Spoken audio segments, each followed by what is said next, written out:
Number 3. World War III.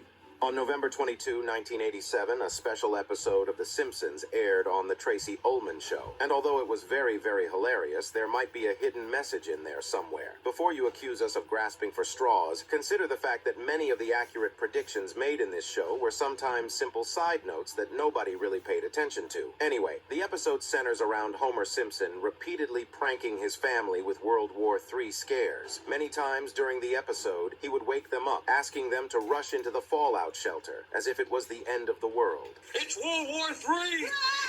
Would a makeshift shelter in the house of an ordinary American man shield him and his family in the case of a nuclear fallout? We'll leave that for the Mythbusters to figure out. While this episode was considered satire, on the eventual occasion that a serious conflict between the world powers begins to play out, many American households could find themselves reenacting the scenes in this episode. As it stands, we are way closer to this Third World War than we were when the episode aired. First, we had a World War scare in 2020, before the virus came. Secondly, if you study world politics very carefully and the many, many conflicts that have erupted in many places around the world, you will see that our world is not at peace. Although we are not at war, we are far from experiencing a peaceful existence. Could 2024 be the year when everything reaches its peak and all the nations bring out their big guns to wipe everybody out? We certainly hope not, and we advocate for peace in every country where war is currently ongoing.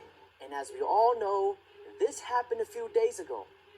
Ladies and gentlemen, we're right on schedule. The Ashen Wastes is a land teeming with danger. Things are getting spicy at the Daily Wire. You're going to burn your hands on this hot tea. Let's go. Candace Owens is saying she's going to go on a public media tour on the largest shows in the world to tell the world the truth about why the Daily Wire fired her. Candace Owens threatening to go on Joe Rogan's podcast, saying that she's disgusted that Ben Shapiro is going and doing media interviews about her firing. Ben, we promised each other not to talk about this, but Ben Shapiro said this recently. There is an Overton window at the Daily Wire. Obviously, there was a non-meeting of the minds. That's pretty much all I can say on this. And the CEO of the Daily Wire, Jeremy Boring, said this. Are you trying to ask me why I fired Candace Owens? So previously we knew that Candace Owens had left the Daily Wire, but now we know that she was fired. It wasn't just a contract dispute. Now her and Ben Shapiro have been warring, obviously, not over contracts, but actually over religion.